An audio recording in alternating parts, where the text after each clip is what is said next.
India taking on Zimbabwe, which at one stage in the tournament when the qualifiers were on was looking like India versus the West Indies in terms of seeding. It's not. The West Indies are back home. It's India versus Zimbabwe and all to play for. There's nobody who expects Zimbabwe to beat India. How will India's approach be to this game? Because they've got to treat Zimbabwe like an opposition who can beat them. Yeah, I think India though will look at it positively because we've just had a situation where they had a match which was almost going out of their hands. That Bangladesh match was, India was really had their back to the wall, and that was possibly an elimination match. And they fought their way back, they held their nerve, they came this far.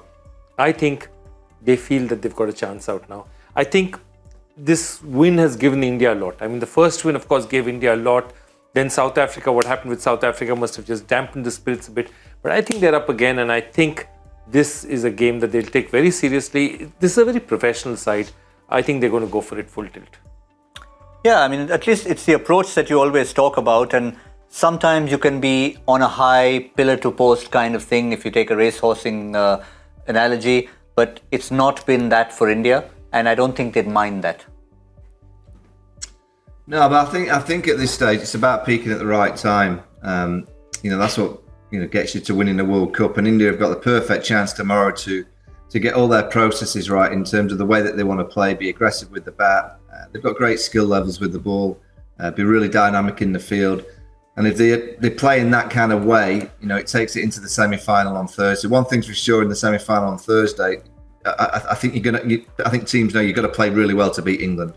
So you've got to get all your processes in place, and that's what India. I thought they played okay against Bangladesh. I thought it was pretty good with the bat.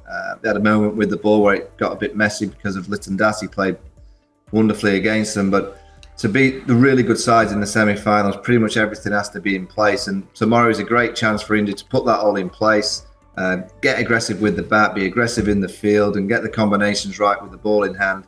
And then get on the plane to Adelaide and produce it again in the semi-finals. So, they know exactly what they need to do. And players, it's not about just having time in the middle. That's for Test match cricket, 50-over cricket. T20 cricket is the process of to be aggressive and how you're going to get the boundaries, how you're going to get that strike rate up. And it's not about you as an individual to just spend a little bit of time in the middle to find a little bit of form and rhythm. T20 cricket doesn't allow you that. So, India aren't far away, and they kind of got to this position, and they will get to the semi-finals. I'm pretty sure about that, and it might be their year because they're a good enough team. I look at 5 teams, and you just think, England, New Zealand, Australia, I think Pakistan as well, or 6, South Africa and India. They've all got good enough teams and squads to win the World Cup without any question. It's just a matter of can they produce it at that moment, and for India it'll be tomorrow. Get the team playing well. And then can you produce it in a semi and can you produce it in a final?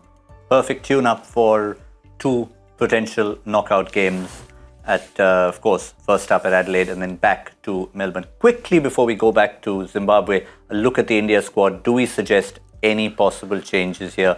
Are they going to look at this lineup purely for this game, or are they going to say, let's get our best 11 for Thursday, or do you don't want to preempt and look ahead? Look, I think what they did last time was saying that Deepak Hooda was the aberration. They changed it for a very specific situation, changed it with a lot of left-handers in the team for a particular situation. And I think this is the team they have said, clearly stated from the start, they want to play. That means they're going to go with, that means no Rishabh Pant, Karthik over Rishabh Pant. And I think Akshar Patel is their first choice over Deepak Hooda. And I think they're planning to, unless something dramatic changes, this is the template that they've got. And I'm happy with that, because if they've chosen this and they've gone through with this, it's rather that they don't make any changes now. This is the template that they know that they've played with. Let them stick to consistency. And I think that's one of the things that Dravid wants to bring to this team. Consistency in selection, clear mind, clarity. You're just focusing on the ground. You're not wondering, oh, they'll swap me tomorrow. What? Everyone knows their roles. This is what we have to do. These are the 11 who are going to do it. Well, that's what we expect, whether or not they make changes against England. What about Zimbabwe? They've had their moments in the tournament. They certainly, I know Michael mentioned about Pakistan being the one team that will sit with the most amount of regret, but Zimbabwe had reached the stage in the tournament after beating Pakistan, the way they were placed against Bangladesh before that Shakib al-Hasan run out, that they could have actually been semi-final contenders. They would have been playing the game against India with more points than India in the bank. Absolutely. It was that close. I mean, it's one of those things that they look at and they'll wonder, how did we actually manage to mess that up?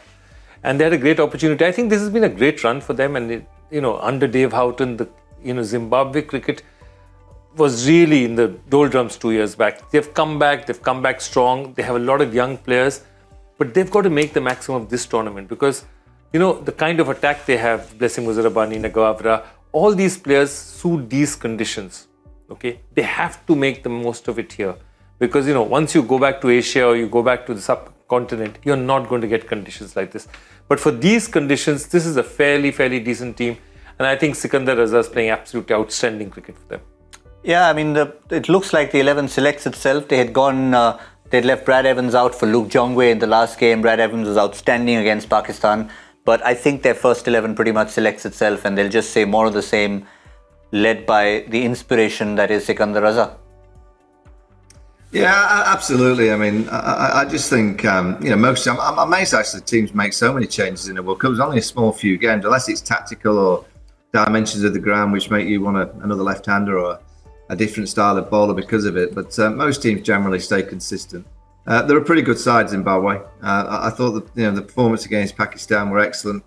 I hope they can get back to. I mean, I remember back in the day when the Flower brothers and Guy Whittle, they had a team that was very powerful, Heath Streak, and hopefully in time they can get back to being a side that is to that level. I think they're dangerous. I think they've got players that are hugely talented, but they just don't get that many opportunities. That last performance will disappoint them. The last performance was a real poor performance, and that'll disappoint them. But they've got the big fish tomorrow. They've got India.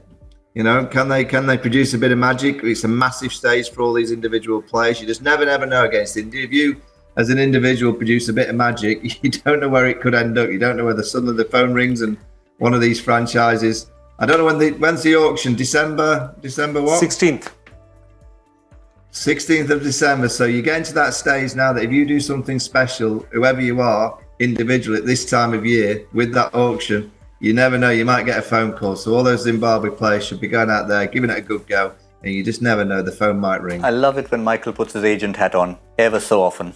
Every time there's an individual performing, he's thinking like an agent and who's going to be calling them. But yeah, what would you rather do if you were Zimbabwe? You remember talking about Afghanistan and saying that, you've got to do what the other side may want you to do, but if that gives you the best chance to let them go. Look, if you're Zimbabwe, I'd bat first. I'd bat first because inexperienced sides that don't play that much international cricket. I'm not saying Zimbabwe is not a test nation, but they don't play that much cricket. Set a target, whatever it is. You have very decent bowlers. Then you need your batsmen to play without wondering about, this is how much I need to chase. That kind of calibration, as he says, somebody like a Ben Stokes is also very rare because there are not too many players who can think that through very clearly. Good chasers are very rare. Let them go back with a free mindset. They would probably say, let's set 150, 160. And then, get a couple of wickets early and see where we can do the Indians. So I would bat first if I was Zimbabwe.